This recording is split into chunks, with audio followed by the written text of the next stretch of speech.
So, as promised, we are going to do Proverbs 31, since there is no September 31st, and I want to keep the days on the dates. So, let's jump over here. And this is interesting. This is the sayings of King Lemuel. The sayings of King Lemuel contain this message or oracle, which his mother taught him. O my son, O son of my womb, O son of my vows, do not waste your strength on women, on those who ruin kings. It is not for kings, O Lemuel, to guzzle wine. Rulers should not crave alcohol. Right? For if they drink, they may forget the law and not give justice to the oppressed. Alcohol is for the dying, and wine is for those in bitter distress.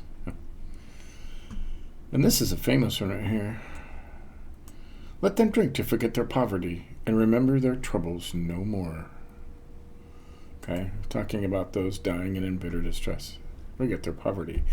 Now, some of the older versions actually said, let them drink beer to forget their poverty and remember their troubles no more. So, yeah, poor people. They encouraged them to drink. So, but there, it says here that it's not a sin. You know, it doesn't say to get drunk. It never says get drunk. It says, remember their troubles no more. Okay. Verse 8. Speak up for those who cannot speak for themselves. Ensure justice for those being crushed. Yes, speak up for the poor and helpless, and see that they get justice. Okay. Now the rest of it, verse 10 through 31, is an old, and we'll read it here. Highlight it. Right here. Okay. Hebrew verses 10 through 31 comprise a Hebrew acrostic poem. Each verse begins with a successive letter of the Hebrew alphabet. So, this would have been, like in the days, the ABCs of a good wife. Okay? And each one starts, A is for this and B is for this. But it doesn't work when you translate it. But we'll read it. This is probably one of the more famous parts of all Proverbs, is a good wife. Who can find a virtuous and capable wife? She is more precious than rubies. Her husband can trust her, and she will greatly enrich his life.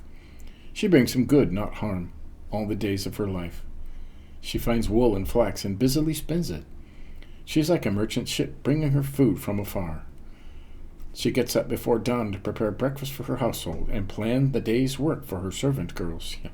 Who has servant girls nowadays? She goes to inspect a field and buys it. With her earnings, she plants a vineyard. She is energetic and strong, a hard worker. She makes sure her dealings are profitable. Her lamp burns late into the night. Her hands are busy spinning thread, her fingers twisting fiber. She extends a helping hand to the poor and opens her arms to the needy. She has no fear of winter for her household, for everyone has warm clothes. Scarlet is what it actually says. So, she makes her own bedspreads. Quilting. She dresses in fine linen and purple gowns.